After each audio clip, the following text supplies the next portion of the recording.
what blood pressure is. Blood pressure is the pressure that results from the heart contracting against the peripheral resistance, against the resistance from your blood vessels out in the body. They'd be 95,000 kilometers long. And every day, they carry the equivalent of over 7,500 liters of blood, though that's actually the same 4 or 5 liters recycled over and over, delivering oxygen and precious nutrients like glucose and amino acids to the body's tissues. All that blood exerts a force on the muscular walls of the blood vessels. That force is called blood pressure, and it rises and falls with the phases of the heartbeat. It's highest during systole, when the heart contracts to force blood through the arteries. This is your systolic blood pressure. When the heart is at rest between beats, blood pressure falls to its lowest value, the diastolic pressure. A typical healthy individual produces a systolic pressure between 90 and 120 millimeters of mercury. And Erstens Bewegung, zweitens Ernährung und drittens Stress bzw. Stressabbau. Wichtig ist in diesem Zusammenhang auf das Körpergewicht zu achten bzw. falsche Ernährungsweise sowie an zu wenig Bewegung. Wenn der Hör auf dein Herz.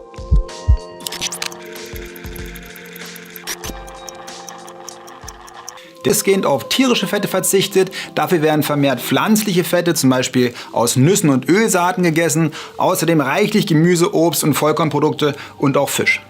Und in einer ganz aktuellen, in der niedrigen Aufnahme von Kochsalz bei den meisten Erwachsenen mit Bluthochdruck eine bedeutsame Blutdrucksenkung erreicht werden konnte.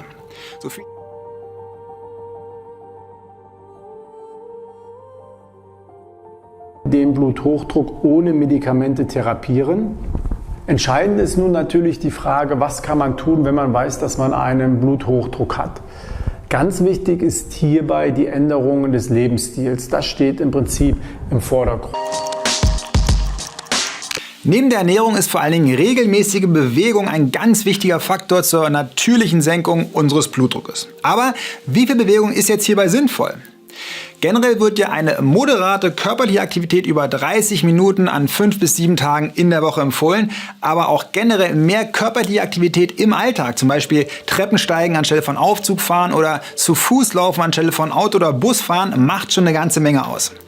Ein Beispiel für moderate körperliche Aktivität ist zum Beispiel auch Tai Chi. Diese Kampfkunst ist sogar in Studien untersucht worden und konnte, regelmäßig praktiziert, den Blutdruck um ca. 15:8 mm Hg senken, auf den eigenen Blutdruck erzielen. Grob gesagt ist es so, dass der Blutdruck pro verlorenem Kilogramm Körpergewicht um 1 mm Hg gesenkt werden kann.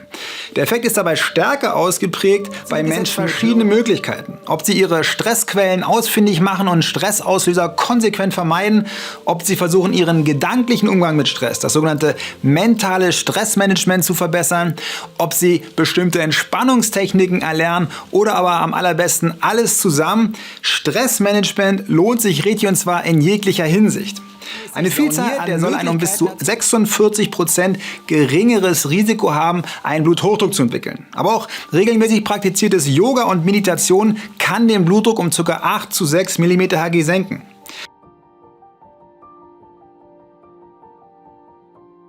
There needs to be balance. With this pattern, we can start practicing that balance.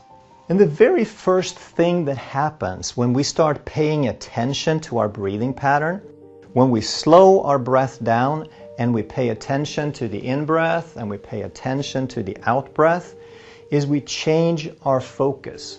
And that may seem like a small thing, but it is one of the biggest things there is. Plasticity means that when you practice something and it becomes a skill, when you practice it enough to become a skill, and then you maintain that skill, then you actually reconfigure the tissue in your brain. Your neural pathways become different. A neural pathway that you practice, that you use a lot, it becomes thicker.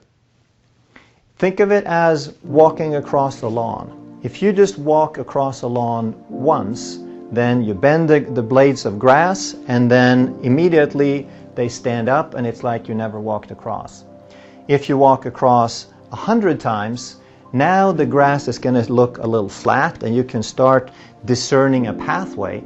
And if you walk across 100 times every day, then the grass is not going to be there. There's going to be a pathway. The way of thinking about that is like a concert pianist. Just because you practice on the piano for 5 minutes doesn't mean you know how to play piano. But if you play a few hours every day for 20 years, all of a sudden you can play and have a conversation at the same time. And there should be no sound. At no point should you breathe hard enough to make a sound. It should be completely quiet, both in and out. And think of it as a sine wave, as valleys and peaks. And when you're breathing in at the top, there's going to be a moment where you don't notice, you're not sure if you're breathing in or out. It's just kind of like hanging there. And then you breathe out slowly and silently. And then at the bottom, there is a moment where you're not sure if you're breathing in or out. And then all of a sudden, the breath is just happening by itself again. And again, it's slow and silent. You don't want to start using your shoulders. You don't want to get into raising your shoulders when you breathe, because that's a stress response. Okay, you're backfiring on your parasympathetic activation if you raise your shoulders. That this is a stress response. When we get attacked as part of fight-flight, we bring the shoulders up. That's why stress causes shoulder and neck stiffness. So keep your shoulders relaxed, breathe from the belly, allow the breath to rise very gently and slightly into the chest, and then out again. So let's try that just one more time. Διαφραγματική αναπνοή για την κοιλιά. Προσπαθώ να πάρω όσο πιο πολύ αέρα γίνεται από τη μύτη και να τον βγάζω από το στόμα.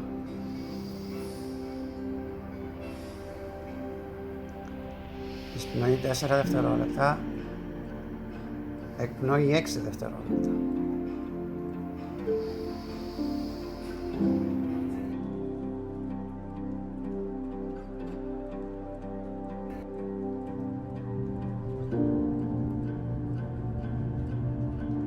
Nitric oxide is naturally made in our bodies. A Nobel Prize was awarded for the discovery that nitric oxide plays a significant role in the cardiovascular system. This discovery revealed nitric oxide as a vasodilator, helping to reduce blood pressure and increase oxygen in the blood. Produced by the lining of the blood vessels, known as the endothelium, nitric oxide acts as a messenger molecule, telling blood vessels to widen or dilate, and contract or relax, like an elastic band. With enough nitric oxide, blood vessels can relax and widen, allowing blood to flow from and to the heart. As we age, we produce less nitric oxide. This can cause the cardiovascular system to become less elastic, which can reduce the flow of oxygenated blood to vital organs.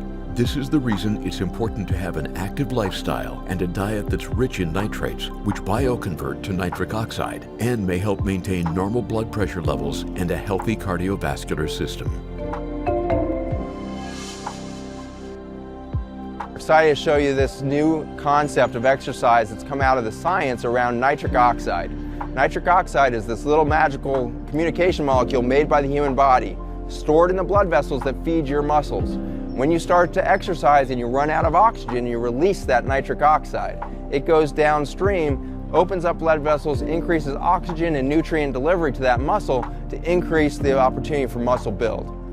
The cool thing is you rebuild that nitric oxide every couple hours. And so we have the opportunity to release this 3 times a day and get that additive benefit of again and again hitting the muscle body with it's time to grow, time to feed, time to breathe. And so we're going to take you through this today. The goal is 3 sets when you're doing this 4-minute workout. Start with 10 repetitions, work yourself towards 20. No hand weights necessary to get this activation going. If you want to build that over time, you're welcome to. But right now we're going to focus on form and speed to run out of the oxygen at the joints, at those big muscle groups. We're going to work with the 16 biggest muscle groups and you're going to go after it. So enjoy this. I'm referring to what we call the nitric oxide dump, or what I prefer to call the nitric oxide blowout. These exercises were actually developed by a colleague. His name is Dr. Zach Bush. I find them really beneficial. I've been doing them for the last 10 months and I find them really beneficial to my health. And that's why I will recommend them to you. Now, before I tell you about the exercises, just a few words about nitric oxide. What is nitric oxide? Well, nitric oxide is actually a gas that is actually produced and stored within the lining of our blood vessel walls. And it's a very good smooth muscle relaxant. So what we want to do is actually release it from inside the cells of the blood vessel walls, unleash it onto the circulation, and because it's a smooth muscle relaxant, it's going to actually relax the blood vessel walls, and that will lower our blood pressure. That's why it's very beneficial for people who've got high blood pressure, and even those who do not have high blood pressure, they'll benefit from it because it will stop them from developing high blood pressure. Another thing nitric oxide does is that it prevents what we call platelet aggregation. What does that mean? It means it stops our blood from being too sticky, and that means the blood will flow a lot more smoothly inside the blood vessels. A third function of nitric oxide is that it actually protects our lean body mass, so it facilitates fat loss. But my true passion is helping people just like you obtain optimum health by adopting a whole foods, plant-based lifestyle. Today, I just can't wait to have a discussion with you about a teeny-weeny molecule that plays a huge role in our body. The molecule is, drumroll please, nitric oxide. Before we get into the juicy details, I want to talk a little bit about the history because it's pretty fascinating. About 30 years ago, scientists discovered the fact that humans and animals produce nitric oxide. Now, in today's world, over 150,000 papers have been published on the molecule, and a Nobel Prize was awarded to scientists who discovered its role in heart health as a molecular signaling molecule.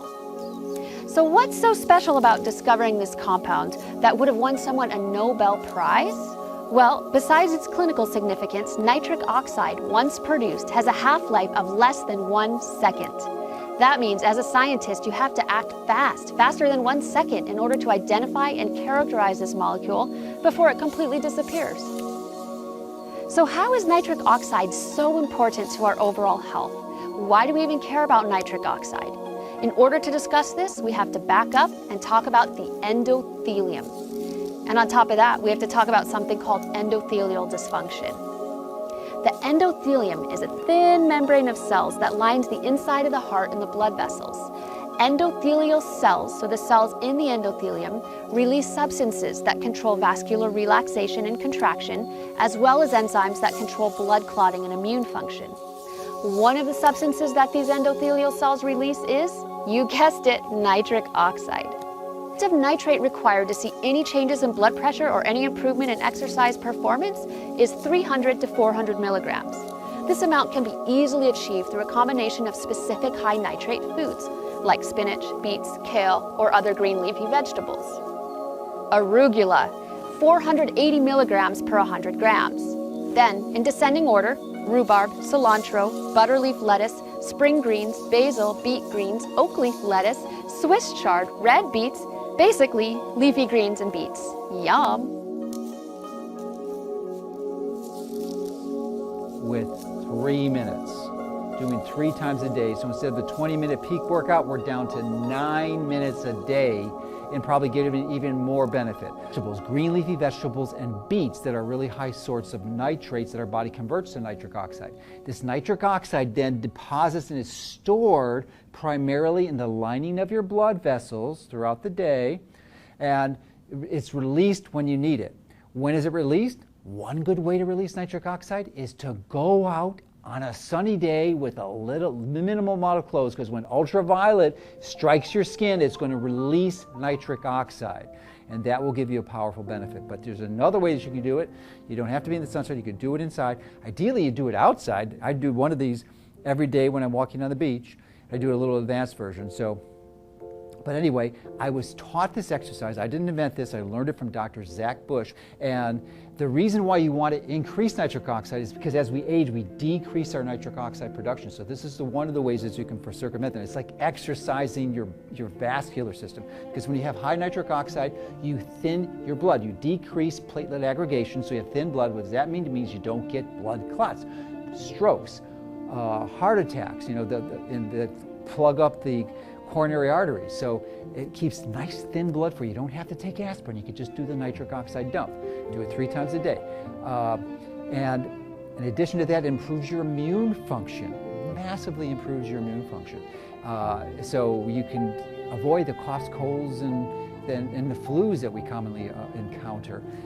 And it's a really profoundly beneficial thing. So it is an important signaling molecule, improves mitochondrial health. So it's just something good that you want to do. And so if you can release your nitric oxide, and when you do this high intensity exercise, you're going to release the nitric oxide, and you'll improve your health benefits. Not only will it increase nitric oxide, but it'll increase 2 other things. It will increase BDNF, that's brain-derived neurotrophic factor, which is fertilizer for your brain.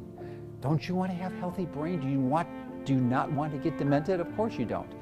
The other thing it will do is it increases a really obscure metabolic pathway that virtually no one knows about. It's called PGC1 alpha, and this is the most potent pathway to stimulate what we call mitochondrial biogenesis. And remember, mitochondrial health is at the core of your health. So if you increase mitochondria in your body, you're going to be healthier and you prevent all the chronic degenerative diseases like heart disease, cancer, diabetes, neurodegenerative diseases like Alzheimer's and obesity. So we're going to... Σήμερα θα σας παρουσιάσουμε 2 πλευρές, 2 θέματα τα οποία μας βοηθάνε να μειώσουμε την αρτηριακή πίεση. Ξέρουμε ότι η κίνηση και η χαλάρωση βοηθάει πάρα πολύ. Και αυτό σήμερα θα το δούμε στο πρόγραμμά μας. Με τη βοήθεια της συνεργάτηδάς μου, της κυρίας Συναμελέτας Σωσοπούλου. Εισπνοή, εκπνοή, εισπνοή, εκπνοή, εισπνοή, εκπνοή. Το κεφάλι κοιτάζει κάτω. 20 φορές. 10. Έτσι.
Τώρα, μετά εδώ. Εισπνοή από τη μύτη. Αφήνω τον αέρα από το στόμα να βγει έξω. Δεν τον πιέζω.